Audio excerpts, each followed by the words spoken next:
All right, folks, we're going to go ahead and get started in a few minutes, maybe 1 minute. I just want to give you all a heads up that if you haven't yet received a handout for today's session, Elizabeth here is going to be walking around. And can I get another water board tribal coordinator to come help Elizabeth distribute packets? Thank you, Adriana. Thank you for that. And thank you, Sam. Thank you, Adriana.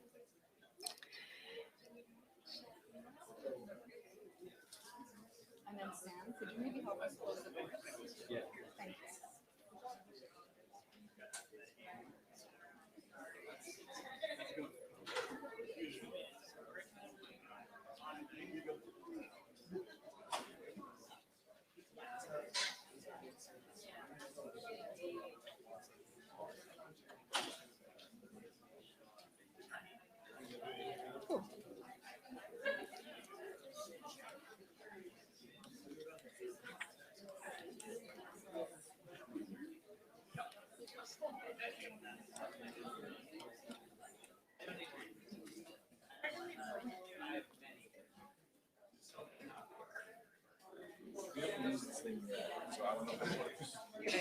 Could I use your computer to advance?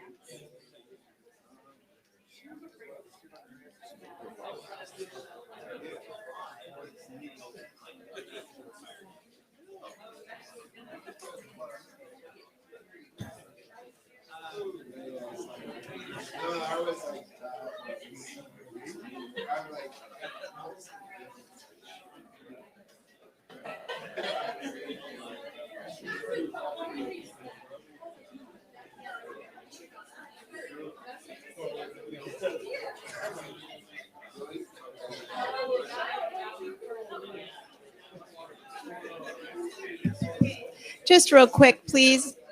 Just a little housekeeping thing, excuse me. I'm going to pass around a sign-in sheet. You're not required to fill out the sign-in sheet, but if you want to let me know you're here, if you're interested in being added to our tribal affairs email list, I'll add you.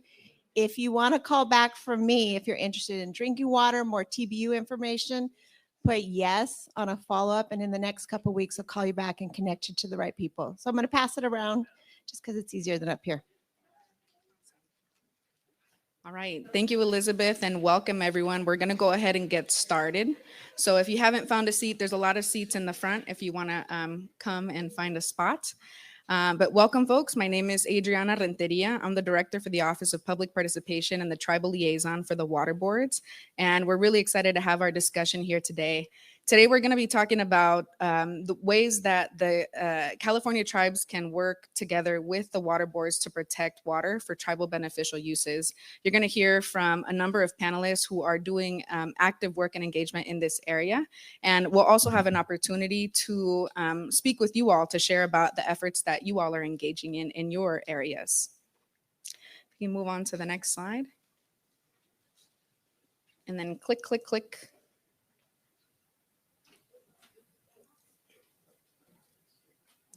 All right, here's what to expect. I'll give a brief overview of the process to designate tribal beneficial uses and what that means. Our panel will share about the efforts that they're leading, and then we'll open up for question and answers at the end. We can skip the next two slides, and then one more click. All right, so when we're referring to the water boards, we're actually referring to 10 independent boards. We're a state regulatory agency dedicated to protecting drinking water and California water resources. We have one state water board and 9 regional water boards. Today, you're going to hear from 2 regional water boards. Next slide. So moving on to talk about what are water quality control plans and how do they relate to tribal beneficial uses. So for some grounding definitions for our conversation today, the state water board and the 9 regional water boards use water quality control plans to protect beneficial uses of water. Water quality control plans at the regional board level, they're often called basin plans. In order to change a basin plan or to revise it, regional water boards have to go through a formal basin plan amendment that is then approved by the state water board, the Office of Administrative Law, and the U.S. Environmental Protection Agency. And when we're talking about beneficial uses, we are referring to categories of Categories that describe how water is used. So for example, recreation is a beneficial use. Today we're talking about tribal beneficial uses. So as we think through the timeline for the development of tribal beneficial uses, here are some major events that led up to that, to the development of those definitions. So for many years, California tribes have advocated to the water boards for the need to create beneficial uses that address the specific ways that individuals and communities of California tribes use water. Around in 2003, the North Coast Regional Water Board partnered with tribes in their region to develop and adopt two new beneficial uses into their basin plan. Around the mid 2000s, several California tribes began engaging with one another amongst themselves to discuss the need to develop consistency across the regional water boards. And part of these discussions included the need to develop statewide definitions for tribal beneficial uses. In 2014, numerous tribes reached out to the state water board to begin the process of actually defining tribal beneficial uses. In 2016, the state water board adopted a resolution acknowledging the importance of identifying the definitions for tribal beneficial uses. And then the following year, in 2017, the state water board formally defined tribal beneficial uses. So as we discuss sort of current efforts, it's really important to highlight the history and what led us to this moment. When we're referring to tribal beneficial uses, here are the two tribal beneficial uses. The first one is tribal tradition and culture. So uses of ways that support cultural, spiritual, ceremonial, or traditional rights of California Native American tribes. And the second beneficial use is tribal subsistence fishing. In your packet, you have more information as well as the definitions included in there. One thing I want to note about the water quality control plan that was adopted that defined these two beneficial uses is that it also included a third beneficial use for subsistence fishing. And so that subsistence fishing beneficial use is able to be used by individuals who are not members or descendants of California Native American tribes. This includes members or individuals who are tribal members for tribes outside of California as well. So moving on to how do tribal beneficial uses get integrated into regional water board basin plans? Here are some major components of regional water board basin plans. Number one, they include a list and definition for beneficial uses. So even though the state water board defined those beneficial uses, regional water boards still need to revise their basin plans to add the new definitions. Then regional water boards are able to designate specific water bodies. So for example, this lake in particular is used for tribal beneficial uses, identifying which lakes. Depending on the specific water bodies, they then need to determine water quality objectives to protect those uses and design and follow implementation programs, as well as monitor those activities. Each of the regional water boards are semi-autonomous, which means that they could approach basin planning slightly differently. So the main takeaway from this slide is that these are essentially sequential. However, a regional water board may choose to revise their basin plan in a different way. Some may adopt a basin plan amendment that only adds the definitions. Some may add a basin plan amendment that adds the definitions and also identifies specific water bodies. So that's a distinction that I want to make. All right. So when it comes to designating specific water bodies, California Native American tribes can submit an official request letter to request designation of specific water bodies. As part of that official request letter, there's a number of different evidence that can be added to that request letter. So tribes can add tables or maps or letters describing how, when, where, and by whom that water was used. They can explain how historic tribal traditions are being renewed or re-strengthened. And they can add summaries for fish consumption surveys and many other examples as well. The one thing I want to note here is we strongly encourage that California Native American tribes reach out and consult with the water boards before submitting anything in writing, just so that we can talk through what level of information is needed, and so that we can talk through confidentiality concerns. But in general, specific locations and specific dates are not necessary. All right. Once specific water bodies are identified, then we need to look and see if the existing water quality objectives are protective for those activities.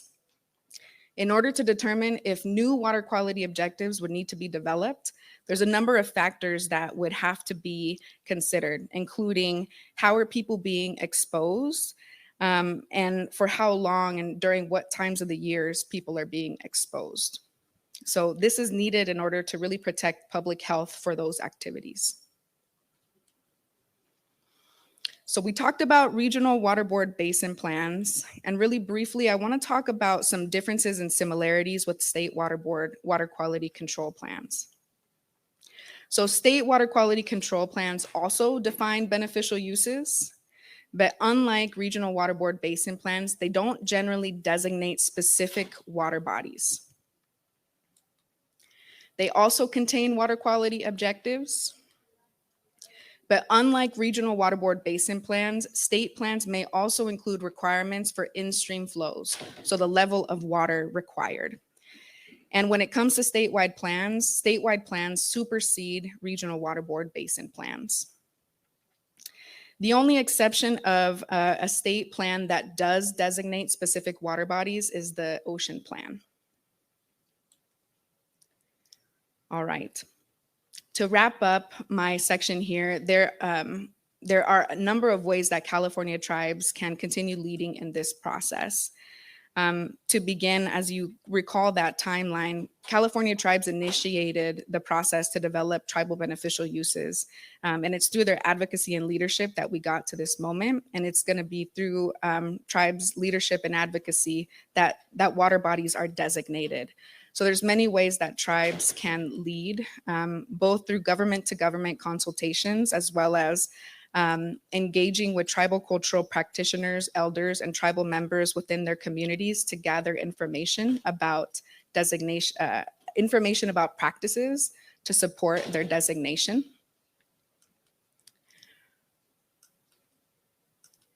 And then lastly, what we also want to highlight is we acknowledge that this is a really time-intensive process for tribes, and so we want to highlight an opportunity for funding. So the California Environmental Protection Agency has environmental justice action grants that can pay for tribal staff time to engage in this process.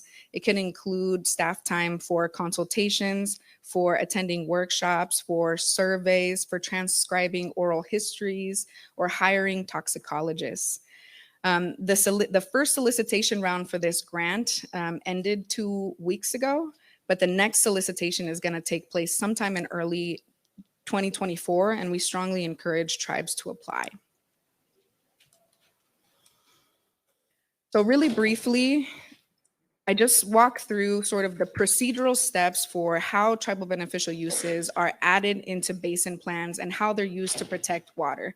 The document that you all should have has more details around that process. But as we transition to our panel, I just want to highlight a few a summary of statewide efforts. So right now, all 10 of the water boards are engaging with tribes through different efforts. There are 2 tribes that are engaging, there are 2 water boards that are engaging with tribes on their triennial review. And so essentially it means they're engaging with tribes to determine how to prioritize staff time.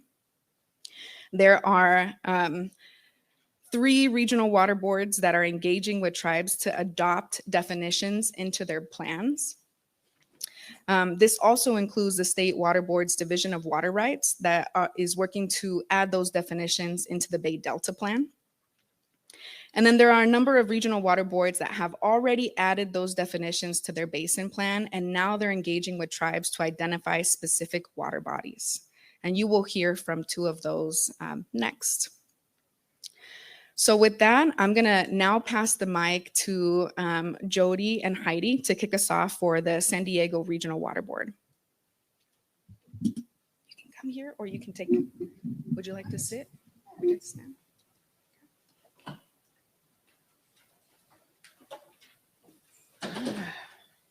Well, welcome. Thank you for coming to the session and hearing our story. We appreciate the time that you spend with us. So good afternoon. My name is Jody Ebsen, and I'm an engineering geologist with the San Diego Water Board. Oh, and you can go to the next slide. Sorry. There we go. With the San Diego Water Board. And today I'm the project lead for our Tribal Beneficial Uses project. And so today I'll give you a summary on where we are and how we got there with our project. So next slide. So first, I wanted to begin with the geographic scope of our region. So this first map shows that the Southern California area, parts of northern Mexico and western Arizona are home to many tribal nations. Can you do a, there we go. And then the second map shows the boundaries of the San Diego region. So, which is defined as the areas shown in green that drain to the Pacific Ocean. And then the San Diego region is further divided into 11 major watersheds. Next slide. So the San Diego Water Board's tribal outreach efforts include hosting several tribal summits where tribal chairs from Southern California area were invited to meet with us to discuss water quality issues. And then in 2023, we began meeting with a tribal work group to start the work on the Tribal Beneficial Uses project. So next slide.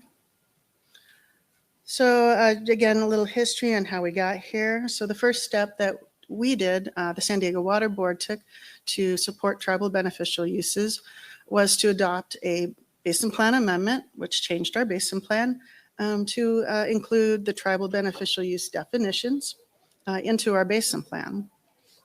And as Adriana mentioned, our basin plan is really our cornerstone regulatory document where we designate beneficial uses to waters, and we identify water quality objectives that protect those uses, and we describe actions that we can take to protect water quality. Okay, so and then Adriana mentioned the triennial review. Every 3 years, we have to review our basin plan, and we prioritize, identify and prioritize a list of projects to update. And so, and that becomes our work plan for the next 3 years. Okay, next slide.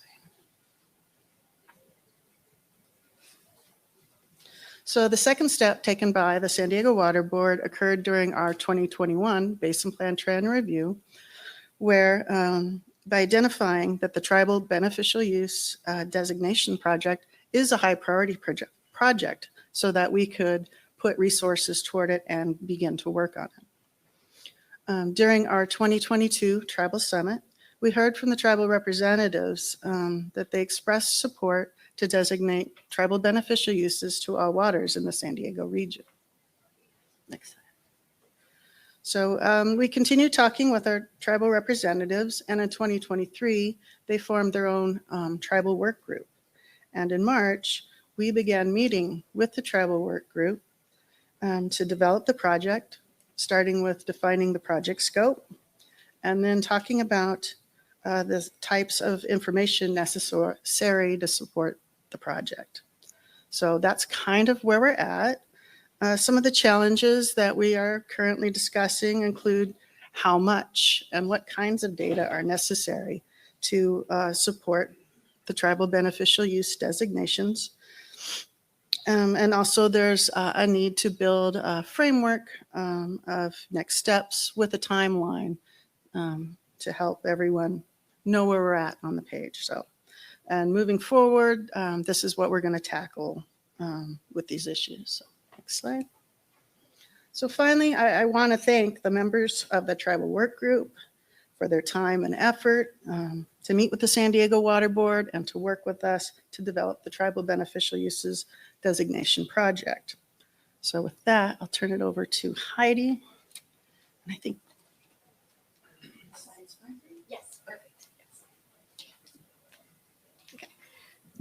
Sorry, I have to lower the microphone. I'm short.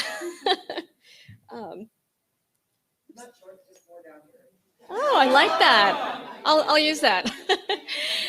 So, hi, I'm Heidi Brow. I work for the Polybanda Mission Indians. I'm their environmental coordinator, and I've worked on water resources for the tribe for many, many years. I don't want to say how many because it's a lot.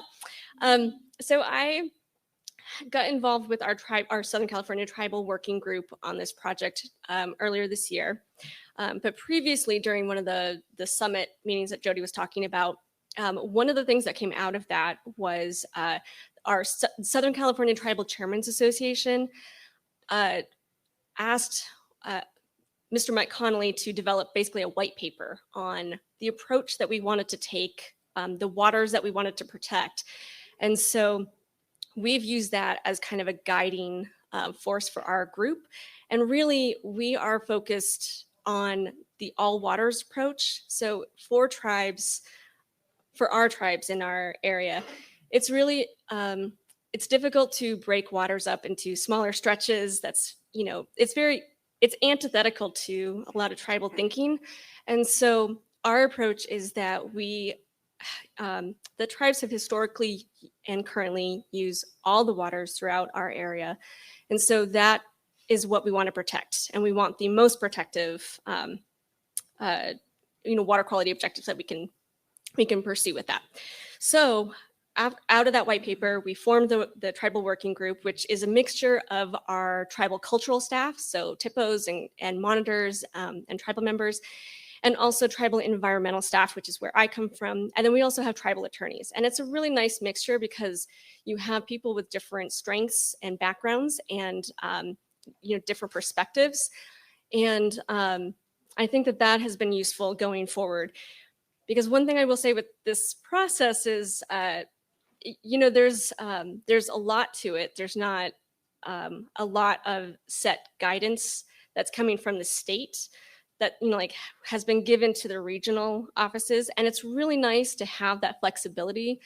But on the other hand, it would be nice to have a little bit more guidance on the timeline of how this is going to proceed, which is one of the things that Jody mentioned that we're going to be working on in our, with our two groups, but also guidance on, the types of activities and resources that we want to protect and how tribes do not feel that they need to, or nor should they necessarily provide that much detail to the regional or the state water board. And some of that information is necessary, we understand, to do the water quality objectives, but that's a difficult ask for tribes because that is not, information that generally should be shared. So a lot of those discussions, that's what we've been, tackling with our regional board for the last, year. And it's great because I feel like we have been building a relationship because that is a necessary thing for all regions to do with the tribes. And I think often that doesn't necessarily happen. It's you just jump in and it's like, well, this is what we have to do. And then tribes are forced to try to catch up. Sorry, this microphone is being unruly. Sorry. Let's see. No, that's okay. It's leaning now. Sorry, and now I just spiraled. But anyways, since I have very little time, so our group is focusing on the all waters approach, which I think a number of other tribes throughout the state are wanting to do. And that is difficult to tailor into the traditional, state water boards, definitions of particular stretches of water to protect. And so that is a learning curve for everyone. And there's the other thing that I think is useful and probably different from our next, the next group is down in Southern California. There's not a lot of water. We do not have a lot of subsistence fishing for that goes on. And so we are focused more on protecting our aquatic resources and a lot of those activities. And that is something that just, it does not neatly fit into a lot of the previous definitions. So that's another thing that has generated, a lot of discussion back and forth with how do we define these things? How do the tribes see and define these? And how then do we want to translate that for, not only working with our regional board, but eventually this stuff goes to, it goes through a public process. And while we are, working with our regional board and developing a good relationship with them, the public is completely different. And so, a lot of that stuff it's a tricky thing to try to define that in a way that is most protective for the tribes, so that we can communicate it and get those objectives passed, but without allowing the public to have access or know where our cultural sites are and what is really important. So that's been a little tricky, and we're navigating that. One other thing that I had more things for, like, opportunities and challenges, but one thing that I would just like to leave it on is that I would really like to see the state water board provide more guidance to, like, not only the regional boards, but the tribes that are trying to figure out how to work through this process. And I understand, like, we're all kind of in the same boat where this is all very new, but I think that, like, working with tribes as sovereign, like, tribes have sovereignty that is above and beyond any stakeholder, and it does not fit neatly into the traditional, ways that, the state water board and the regional boards operate. And it's difficult to just kind of chuck the regional boards in and be like, figure this out. There's a learning curve. And I think that, it would be beneficial if the state, on the state level, that they participate a little bit more in some of these discussions where we're trying to figure out, like, how do you communicate with the tribes? How do you engage them appropriately? How are we going to be discussing the definition, like how to define our cultural practices? And the other thing that I would really like to see happen is for the EPA to step in a little bit also, because tribes have we work very closely with our US EPA region, and I know this is a state process, but similar to the mercury designations from before, I think that there is a place for the EPA to get involved and be a partner, and because they do have a trust responsibility to tribes, and I think that this definitely falls within that purview. So I think that would be a beneficial thing going forward too.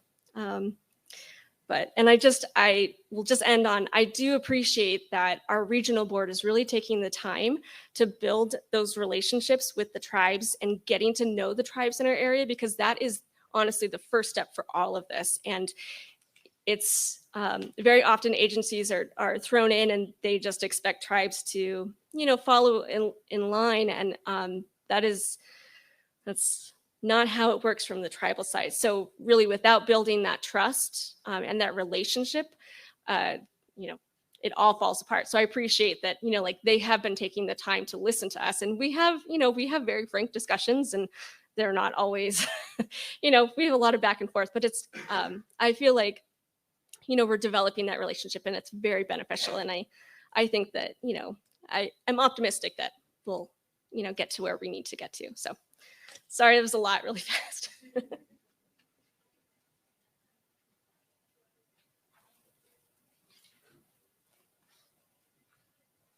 Well, hello, everyone. I'm Lauren Lelis, and I'm going to be going pretty fast because we don't have a lot of time. And I'm also sharing my presentation with two other tribal representatives that are in the Central Valley. So let me see if I can.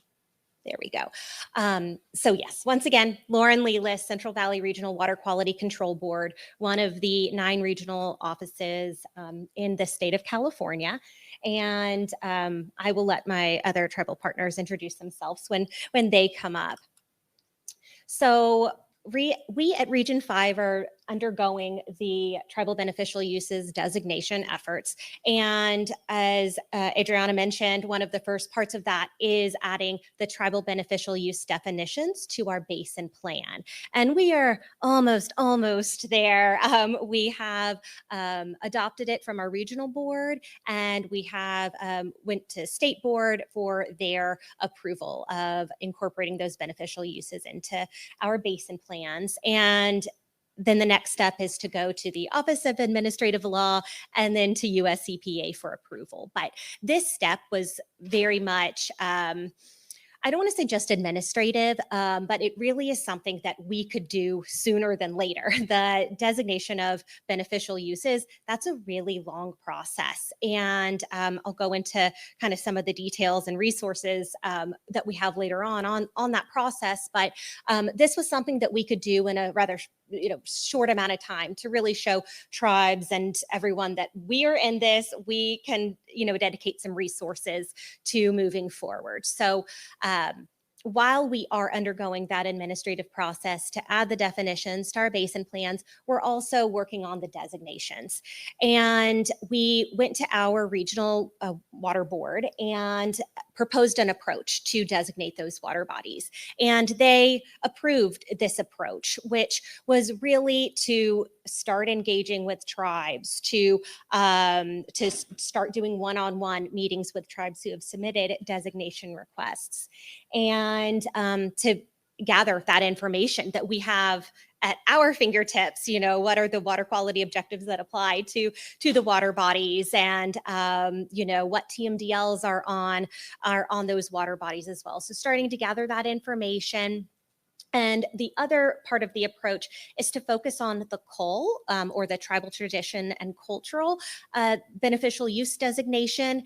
And that's primarily to get, not that it's low-hanging fruit, but the level of information is not as arduous to gather as, say, the T-sub or even the sub-beneficial use. So Adriana mentioned a number of ways and a number of types of information that could be provided to substantiate a CUL designation. And actually in the keynote address, Rebecca Saucy, the University of Arizona law professor, she was talking about cultural sovereignty and, looking at the documents that tribes provide. It's not up to us to say, this is an okay cultural practice, and this, this cultural practice is more important than this cultural practice on this water body. We are not here to say that the cultural practices that you tell us that are going on these waterways are, of greater or less importance. It's so our board is very open to a wide variety of evidence to push these designations forward.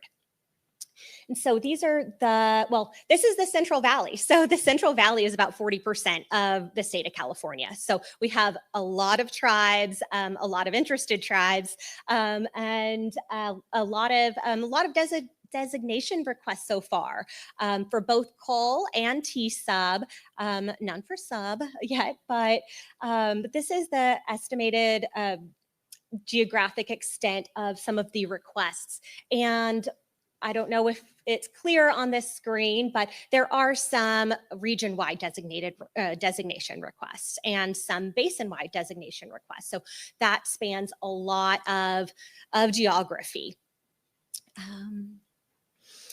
And so another thing that we've been focusing our staff time on is developing outreach and education documents. So one thing that we've heard over and over again is, the need to understand the basin plan amendment process. So how do these designations actually occur in the regulatory process? So we created a document really for everyone, and it was educating for me too, to develop these documents. But it lists the steps in which we have to take through our basin plan amendment process. And so it's hopefully it'll be useful, and that's available on our website. And I can give you, the website address to that as well. But we've really been focusing on that to date, and I'll actually just stop right there. I'm out of time because I really want to give my tribal partners some time to talk about their experience in this process too.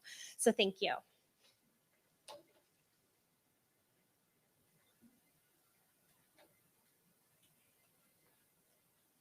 Awesome, thank you. Hello, everybody. My name's Emily Maloney, and I'm the Water Program Coordinator for Buena Vista Rancheria of Miwok Indians, located in Amador County, California. And I'm here today to just talk to you about Buena Vista Rancheria's engagement in the Central Valley region's Tribal Beneficial Uses Project. But just a little bit of like a higher level view on this is that, you know, I manage the Clean Water Act 106 and 319 programs, so our pollution control programs, our non-point source pollution prevention programs for the tribe, but we don't have our Clean Water Act authorities for 303 water quality standards, or 401 water quality certifications, or 402, you know, non-point source discharge elimination system. So those are things that we could get authority for on tribal land, but we don't have yet. So I definitely rely on my EPA colleagues, my partners at EPA, for those permitting authorities on tribal land. And then on the unceded territories in state jurisdiction, I rely on the state and the regional water boards to use their authority for these permitting activities. So that's why tribal beneficial uses is really important in that perspective, because, you know, as you've heard, you need a designated use, you need a beneficial use in order to develop a water quality standard and write that permit and protect that water. So we need tribal beneficial uses to be defined so we can actually protect tribal uses off reservation. So I just wanted to provide that importance. But Buena Vista Rancheria has been engaging in the TBU process probably since about 2020, I think is when I came into it. Primarily getting brought up to speed by a tribal caucus, a tribal TBU caucus that meets monthly. That's been really, really good. They meet once a month, and I owe a lot of gratitude for those folks bringing me up to speed on this project. And I started attending, you know, regional meetings, hearings, and definitely participated in the process for getting, or I guess we commented and advocated for the definitions to be added into the Sacramento, San Joaquin, and Tulare Lake Basin Plan amendments so that then we could actually move forward with our designations. So Buena Vista Rancheria did submit a designation request. And of course, you've heard the word all waters approach, and that's the approach that Buena Vista Rancheria is moving forward with. And, you know, from our chairwoman and our Tribal Historic Preservation Office Advisory Board, that's the approach that, you know, they push forward because all waters are used.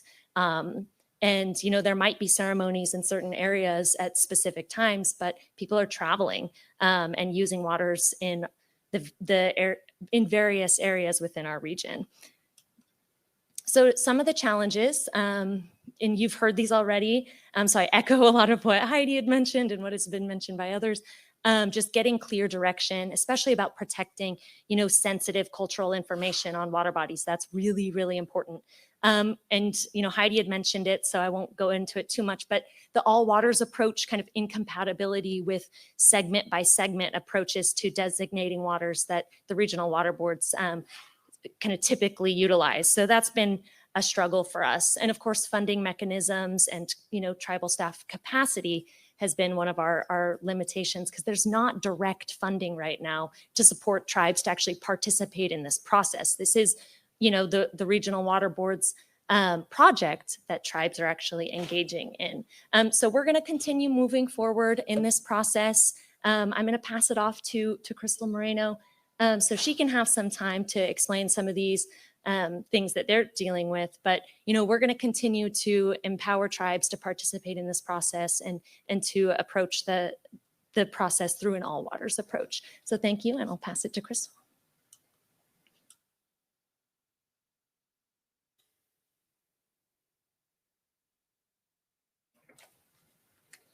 Good afternoon, everybody. I'm Crystal Moreno. I am the program manager for traditional ecological knowledge for the Shingle Springs Band. Can I remove this out of here? And only because I can't see that far back there, even with my glasses on. So I actually can't. There you go. I'm going to channel my inner Jim Morrison. So my back is going to be partially to you all. So again, I am the tech program manager for Shingle Springs. I am not a tribal member for Shingle Springs. I am from Yaqui and Kumeyaay ancestry, but I'm blessed to be able to do this work on behalf of the tribe. Oh, do I have to point it that way?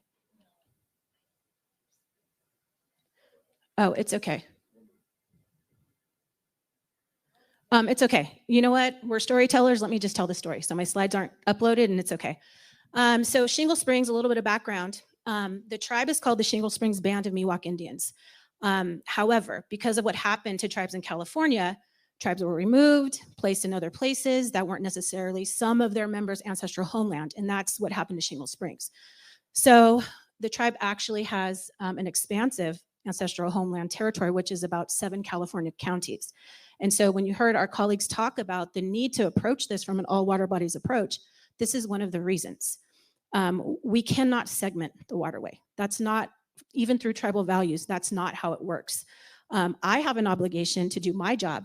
And in order for me to do that, I really have to approach everything from a tribal lens, right? Which includes tribal values. So when we get into, talking about engagement with the state board and the regional board, we really have pushed them to include us at every table, get us to where we can even be at a decision-making level, because you cannot make decisions for tribes if you're not getting input from us. This process, I'll be quite honest, we're kind of new. I mean, I think we kind of came off the bench, right? Like maybe a couple years ago. And we didn't get the information initially from the regional board. We didn't have the capacity to even engage in water issues until 3 years ago.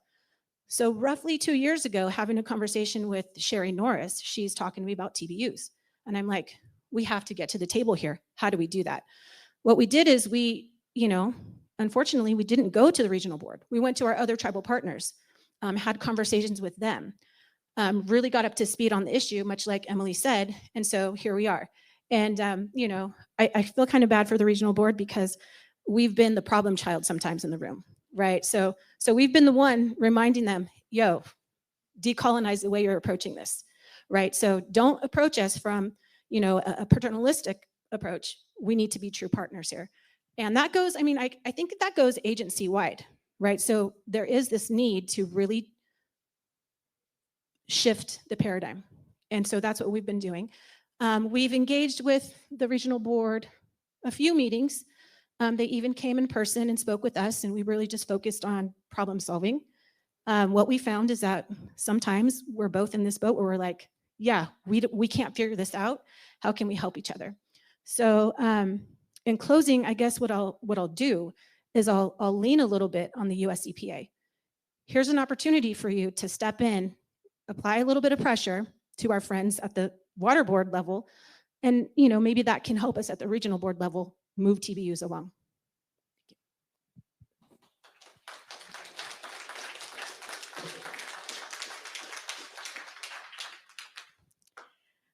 Thank you all so much. That was really, really great. I think we have 10 minutes, 8 minutes. All right, we have about 8 minutes for any questions for panelists. So if you want, you're welcome to either raise your hand and we will pass the mic to you. We are going to be using the mic so that folks online can hear us. So just go ahead and raise your hand if you'd like. And if you don't have a question for specific panelists, you're also welcome to share anything that you want to share from your tribe's perspective as well. If you can introduce yourself, please. Yeah, I was going to wait if I'm work for EPA, so I didn't want to go first. But if no one else was going to ask, I'm Kate. I'm in the Tribal Water Program in Region 9. I was just wondering, I was looking at your water quality objective portion of your pamphlet, and I'm wondering how much you anticipate your water quality objectives changing with the adoption of these tribal beneficial uses. Like the section mentions, some may not change if fishing and swimming covers that use. I'm just wondering how much change you're expecting with your criteria and objectives. So that depends on the specific activity. So for example, if there's a specific activity where folks are exposed or submerged in water that is different than the level of general recreation, then a new water quality objective would need to be developed. So again, it depends how people are exposed and for how long. I'm just wondering, like, maybe I'm not asking the right question, but I just like, of the waters that are being designated with these tribal uses, like how many of the waters, maybe a percentage, are you expecting to have to make significant modifications to your water quality objectives? Does that make sense? Yeah, so where You're the not- water boards are right now, many of them are engaging with tribes to designate water bodies and haven't yet gotten to the point of identifying what the exposure levels are that would require revisions to water quality objectives. Yeah, good question. I see a question here in the front. So I think that you've heard from the tribal representatives that it is impossible to extract tribal culture and tradition from an all waters approach, and that the tribes in most regions, if not the entire state, are strongly pushing for an all waters approach. I understand that the Office of Administrative Law is coming out with a letter, and I'm hearing that perhaps they have some concerns about this all waters approach. So I'd love to hear what you have to say about that. And then also just I can't remember, I believe it was Lauren was also kind of showing a document that had been put together, kind of talking about the process to adopt a basin plan amendment. But I think that adopting a new beneficial use is something that hasn't been done except maybe in one limited case since the 1970s. And what I'm seeing is that there's really very little in the way, if any, statewide guidance on how the regional boards should do this. So what I'm kind of seeing across the state is that the regional boards are themselves very unsure how to do this, yet tribes are also being asked to participate in this process.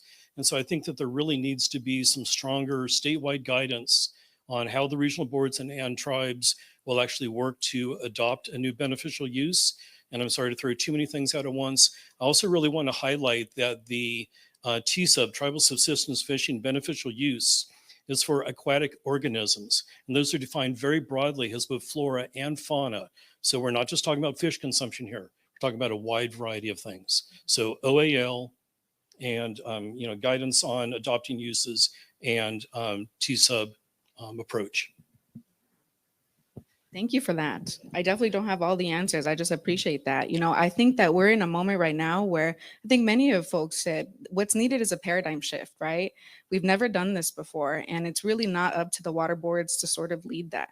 When we looked at that timeline, tribes are the ones who said we need this beneficial use, and tribes are the ones who reached out to the water boards and said, let's define this. And so I think as we are hearing, if more and more tribes are moving forward with an all waters approach, that's something that we want to partner with and explore together. So thank you for that. So what does OAL have to say about this? I'm not sure. Yeah. When do we expect their comment to come out? I'm not sure, but we can look into that. And then I just want to address the issue around evidence and confidentiality as well. So the tension here is, as part of a basin plan amendment, that will have to go through a public process. And so we are balancing the need to maintain tribal confidentiality, which we also agree with. And so our direction, and we agree, we do not want specific information about locations or timing in order to protect that. And we want to work closely with tribes so that we can work to defend whatever tribes are putting forward as their evidence. Yeah, we have a question that came up in the chat. What is the deadline for the designation request evidence in Region 5? There is no deadline. Yes, there is no deadline. It's rolling. We are doing semi-annual meetings to engage all tribes, and I'm happy to reach out to whoever's asking that if they want to be involved in the process. But yeah, we're really it's a rolling basis.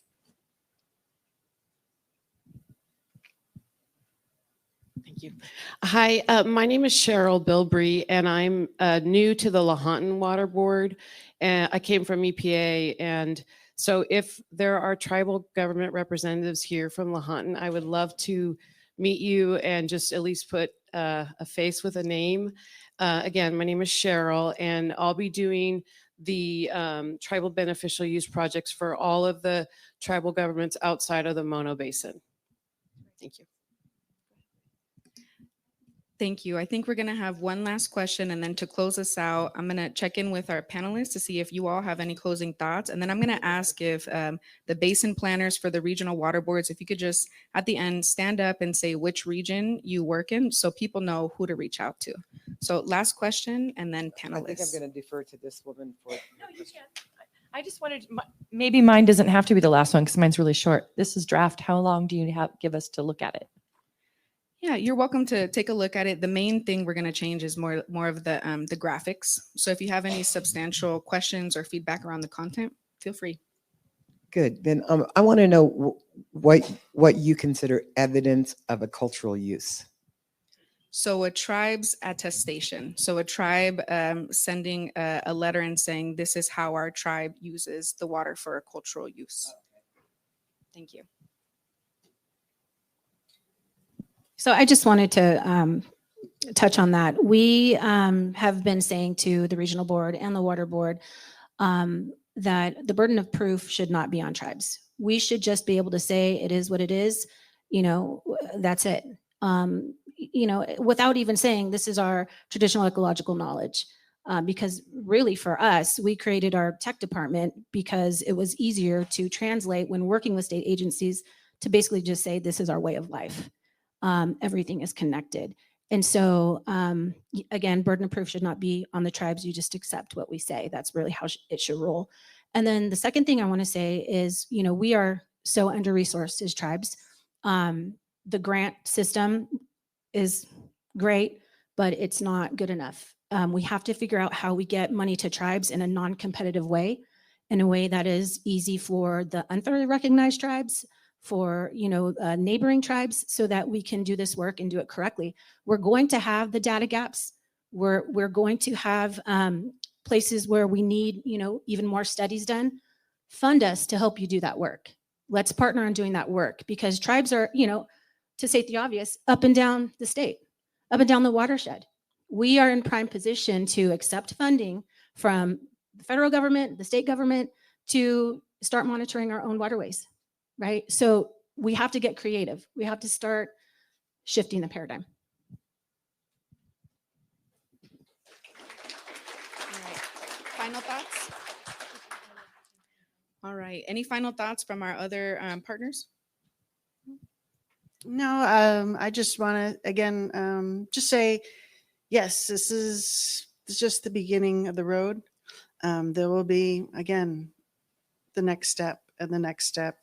But I appreciate the time and effort and the tribal representatives that come and talk to us and help us do this work. So thank you very much. All right. If we could give our panelists one more round of applause. We've come to the end of our session, so I'm going to ask tribal coordinators if you could just come to the front and line up. And if anybody's interested in meeting with the tribal coordinator for your region to talk through, please come to the front of the room. If you did not get an educational document, you can find them in the back. Thank you again so much.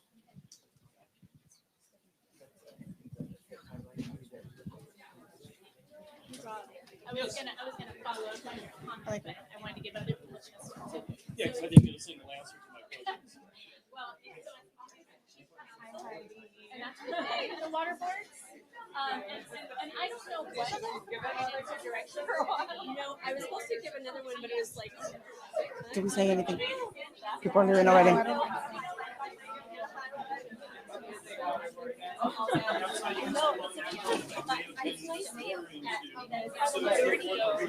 like, oh, like,